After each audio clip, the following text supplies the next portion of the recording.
The phone call came 3 days before Thanksgiving.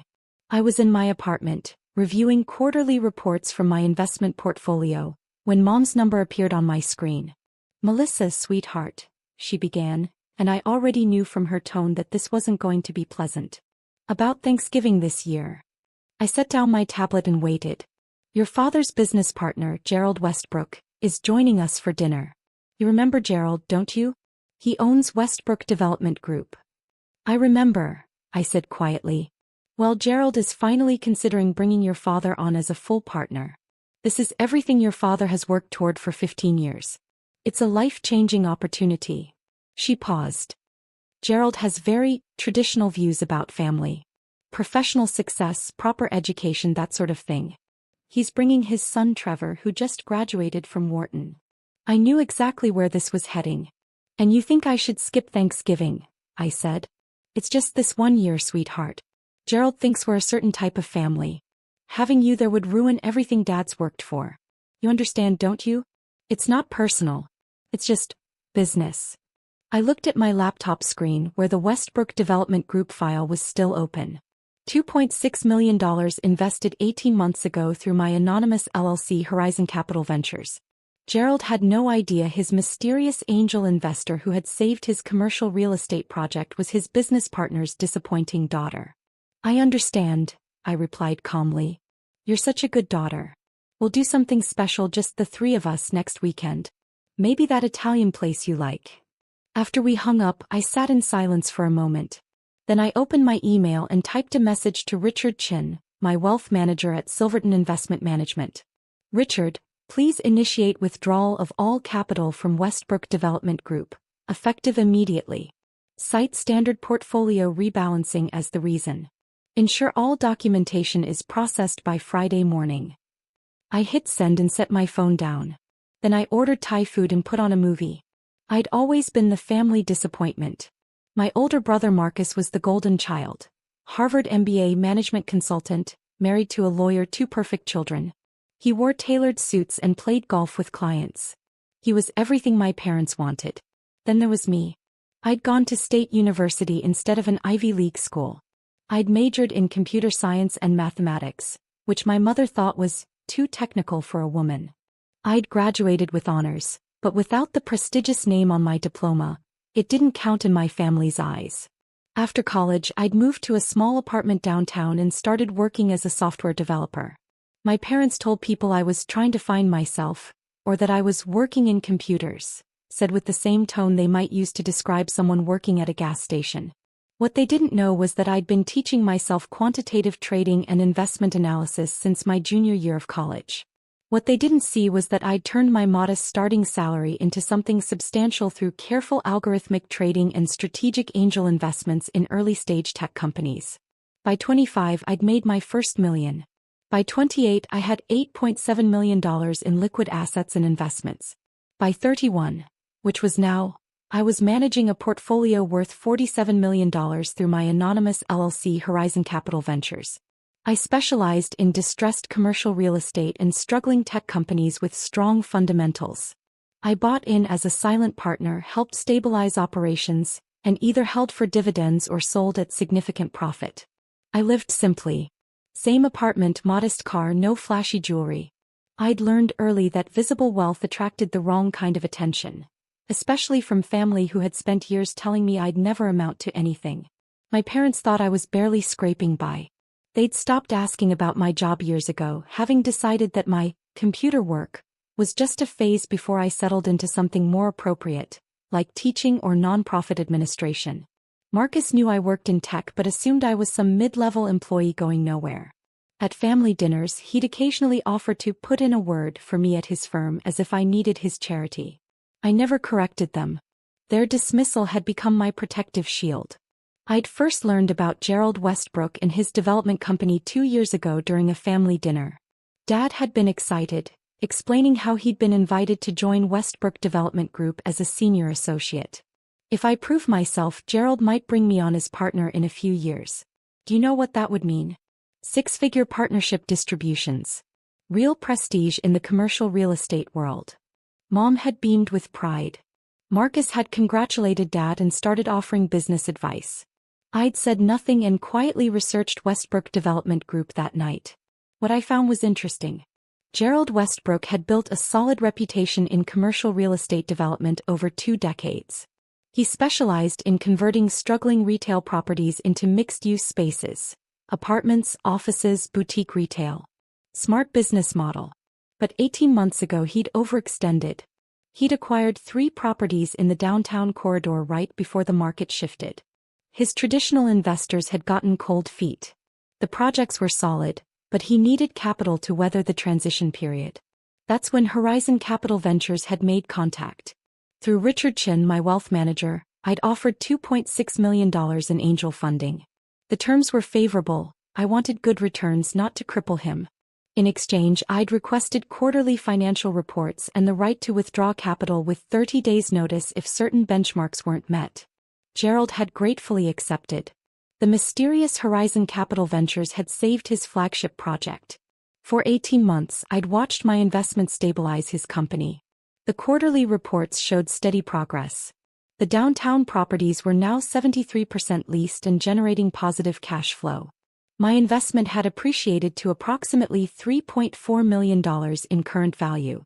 All while sitting across from Gerald at family dinners, listening to him and Dad discuss business, never once imagining that the quiet daughter picking at her salad was his guardian angel. The thing about being underestimated is that people tell you everything.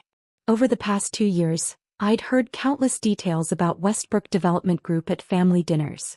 Gerald loved to talk about his business and Dad hung on every word, trying to learn, trying to prove himself worthy of partnership. I'd learned about Gerald's other investors, his debt structure, his expansion plans, his relationships with contractors and city planning officials. All of it filed away in my mind, cross-referenced against the quarterly reports Richard sent me. I'd also learned about Gerald's character. He was smart and hardworking, but he was also a snob.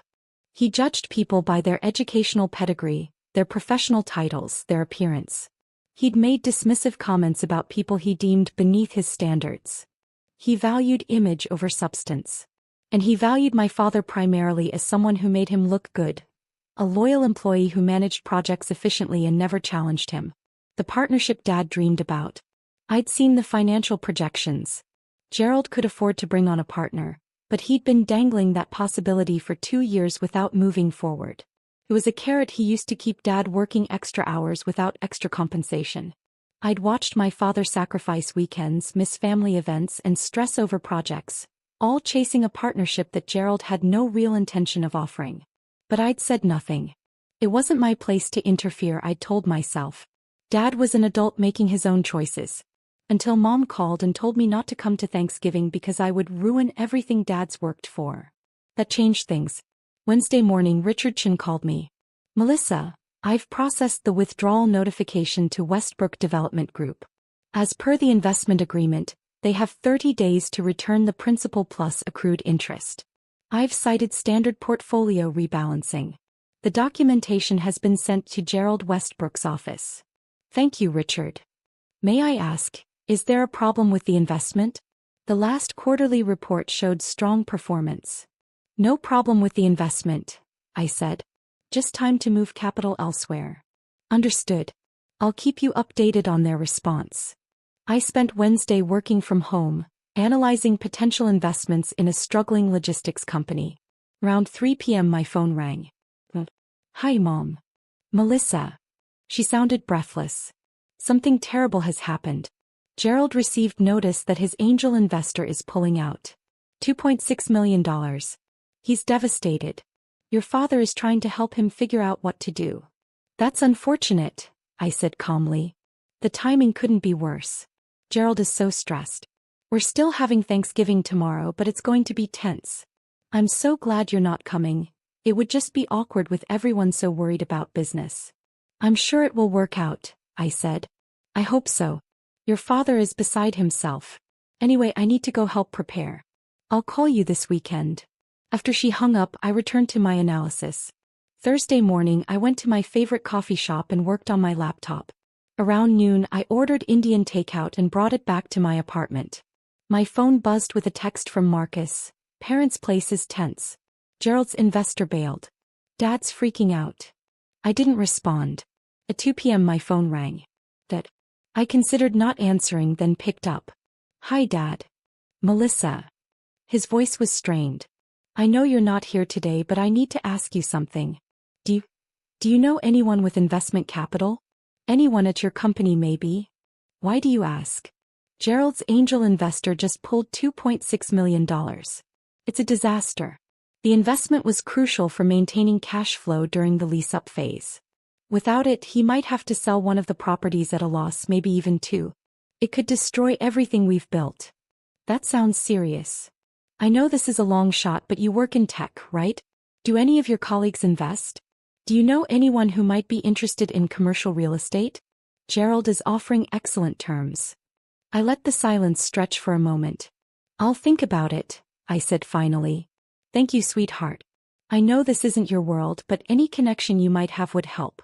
I need to get back. Gerald is making calls. Happy Thanksgiving. Happy Thanksgiving, Dad.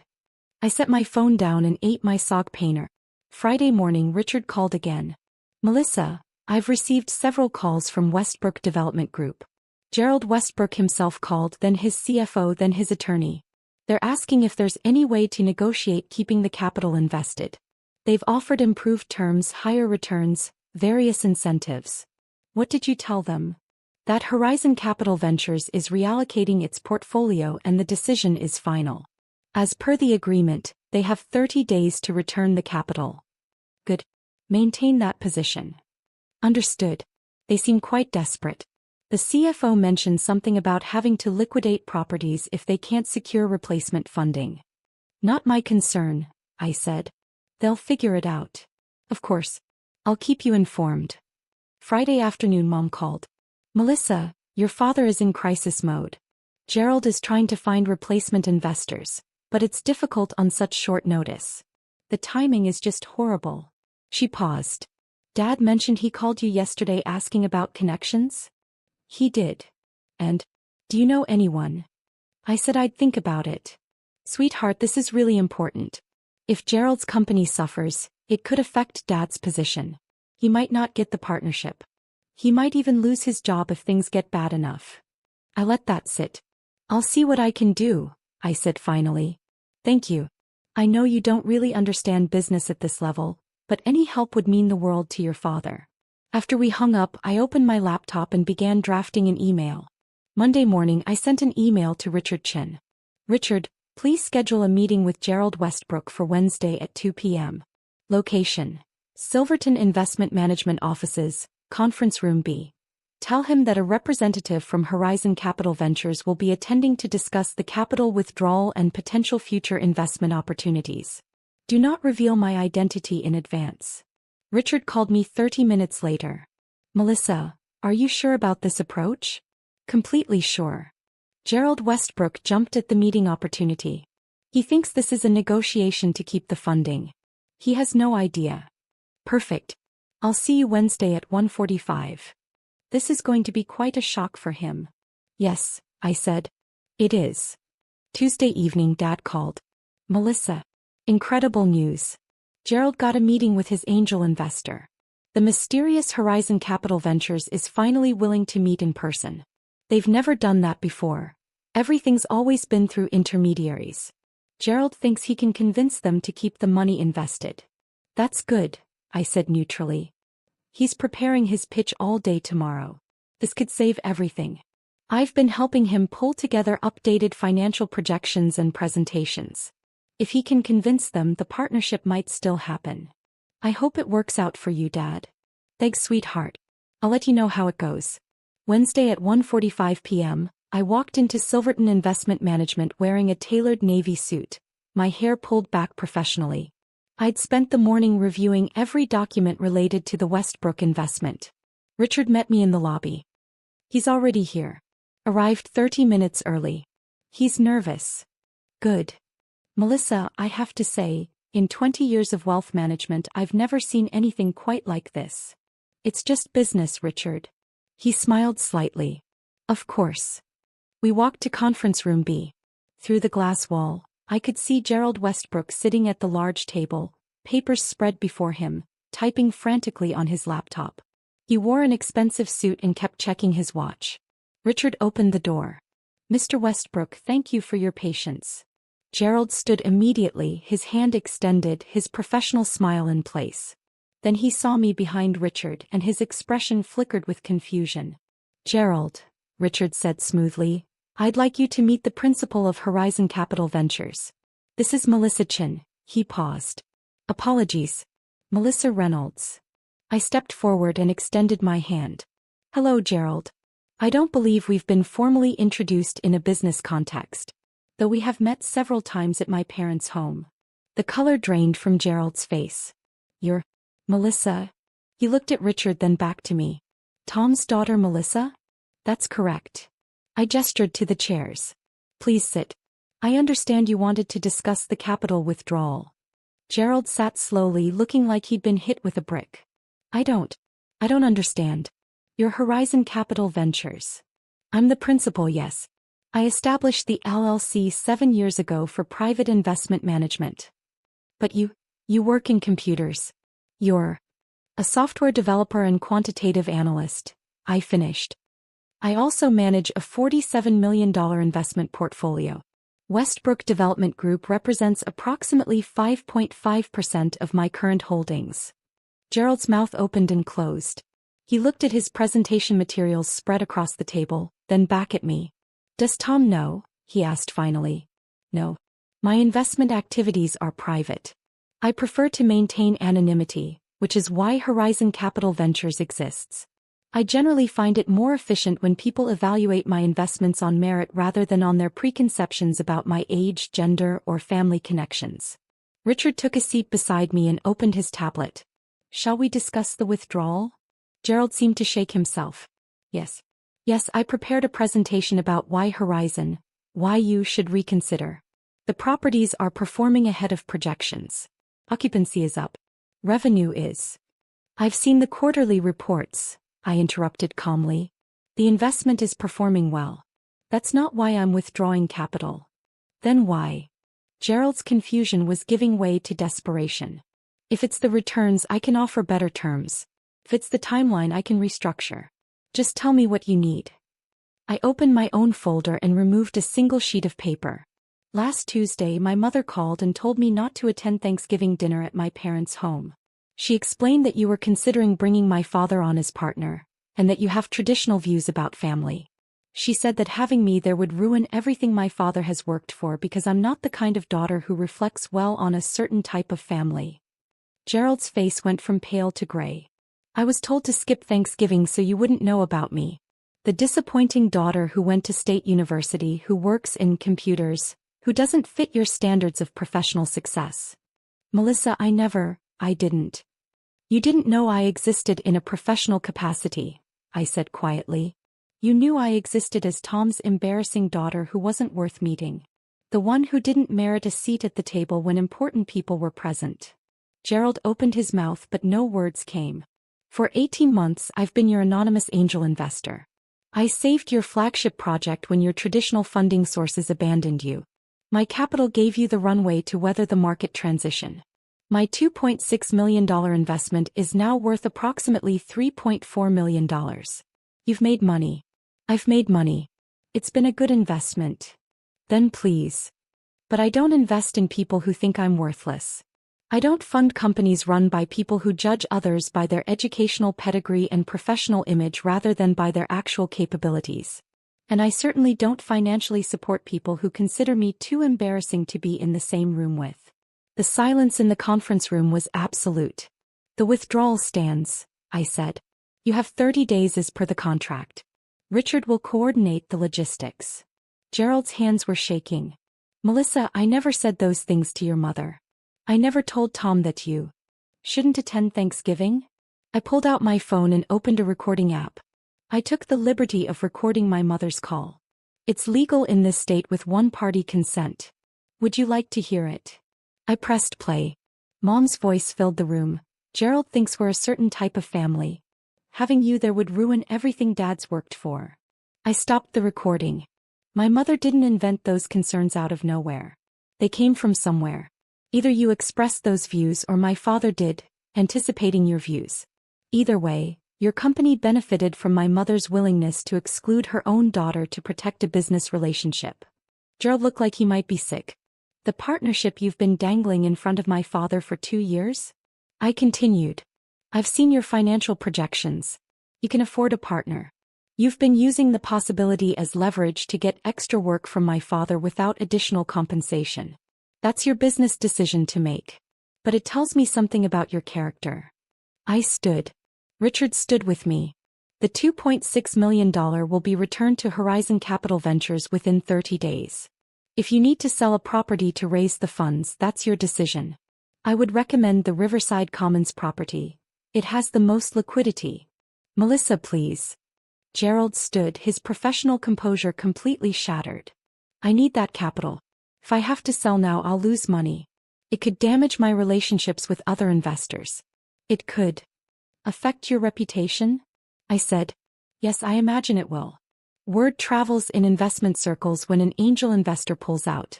People ask questions. But you'll survive. You're a capable businessman. You'll find other funding sources, restructure your debt, adapt. That's what professionals do. I walked toward the door, then paused. One more thing. I'd recommend not mentioning this meeting to my father. If he asks how the meeting went, I'd suggest you tell him the investor declined to negotiate.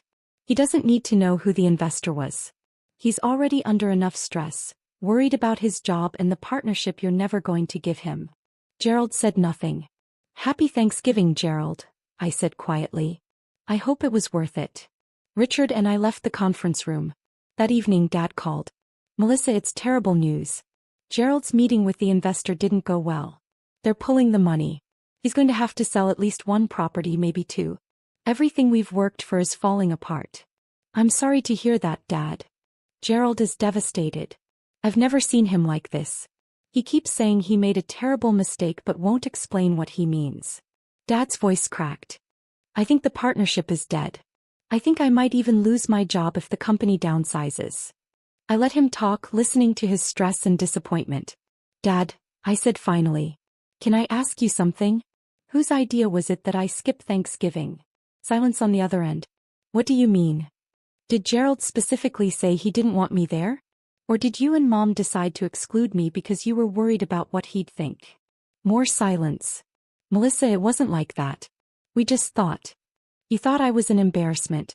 That my life wasn't impressive enough to present to Gerald. That I would hurt your chances at partnership. Sweetheart, you have to understand. This partnership was important. We needed everything to be perfect. And I wasn't perfect enough. That's not what I meant. Dad, I've never asked you for anything. I've never needed your money or your connections. I've built my own life quietly. All I've ever wanted was for you to be proud of me, or at least to respect what I've accomplished, even if you don't fully understand it. I am proud of you. You told me not to come to Thanksgiving. He didn't have an answer for that. I need to go, I said. I hope things work out with Gerald. I hung up and turned off my phone. Friday morning, Richard called. Melissa, Gerald's attorney, contacted me. Westbrook Development Group will have the full capital amount plus accrued interest ready for transfer in 17 days. They're selling the Riverside Commons property at a small loss to raise the funds quickly. That was fast. Gerald wants this resolved. I think he's afraid of what else you might do. I'm not going to do anything else, Richard. I withdrew an investment for business reasons. That's all this is. Of course. He paused. Your father called my office. I sat up. He what? He called asking if Silverton Investment Management works with Horizon Capital Ventures. I told him we represent multiple investment clients and cannot discuss specific relationships. He seemed confused and desperate. He's trying to find replacement funding for Gerald. That was my assessment. I thought you should know. Thank you, Richard. After we hung up, I sat at my kitchen table and thought about my father making calls trying to save Gerald's company, still chasing the partnership that would never come. Part of me wanted to tell him everything. To explain that his daughter, the one he'd excluded from Thanksgiving, was the investor Gerald had lost. That I had the money, the success, the professional respect he'd spent his whole life seeking. But what would that accomplish? It would hurt him. It would humiliate him. It would destroy whatever relationship we still had. I didn't want revenge. I just wanted them to understand that their dismissal had consequences. That you can't exclude someone and then expect them to help you. That professional success comes in many forms, and judgment based on superficial markers is both stupid and expensive. Gerald had learned that lesson. He'd lost $2.6 million in stable funding because he valued image over substance. Dad would have to learn it his own way. The money transferred to Horizon Capital Ventures on schedule. Richard confirmed receipt and closed the file. I didn't hear from my parents for 10 days. Then Mom called. Melissa, we need to talk about Christmas. Okay. Your father and I have been discussing things. We realize we made a mistake with Thanksgiving. It wasn't fair to you. We were so focused on impressing Gerald that we lost sight of what matters. What about Gerald? I asked. Is he still Dad's boss? For now. The partnership is definitely not happening. Gerald made that clear finally. Your father is looking at other opportunities. Gerald's company is downsizing after having to sell properties. That must be stressful. It is. But we're managing. She paused. Will you come to Christmas? We'd really like you there. Just family this time. No business partners. I thought about it. I'll come, I said finally. But Mom, I need you to understand something. I'm not a failure. I'm not an embarrassment. I've built a good life and a successful career. You don't have to understand all of it, but you do need to respect it. We do respect it, sweetheart. We didn't show it. We'll do better. Okay. Hey. Christmas at 2 p.m. I'll be there.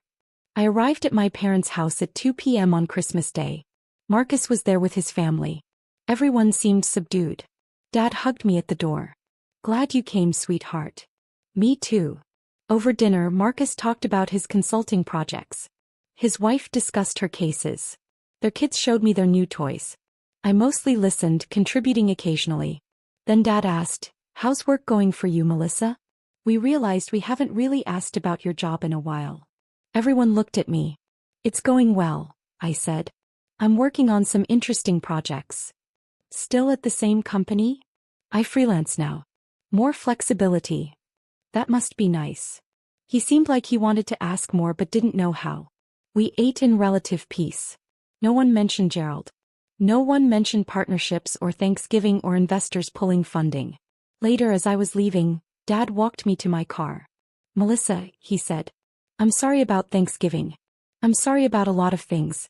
I think I've spent so much time chasing other people's definitions of success that I forgot to appreciate what my own daughter has accomplished. Thanks, Dad. I don't really understand what you do with computers and investments, but I can see you're happy. You're independent. You're making your own way. That's worth something. It is. He hugged me. Merry Christmas, sweetheart. Merry Christmas, Dad. I drove home thinking about how people change slowly, how lessons learned are sometimes painful, how being underestimated is both a burden and a gift. My phone buzzed. A text from Richard. New investment opportunity. Tech startup seeking $5 million. Interested? I smiled and texted back, send me the details. The world was full of opportunities. Some you invested in. Some you walked away from. The key was knowing the difference. I'd learned that lesson early. Gerald and my father were still learning it. But that was their journey, not mine. I had work to do.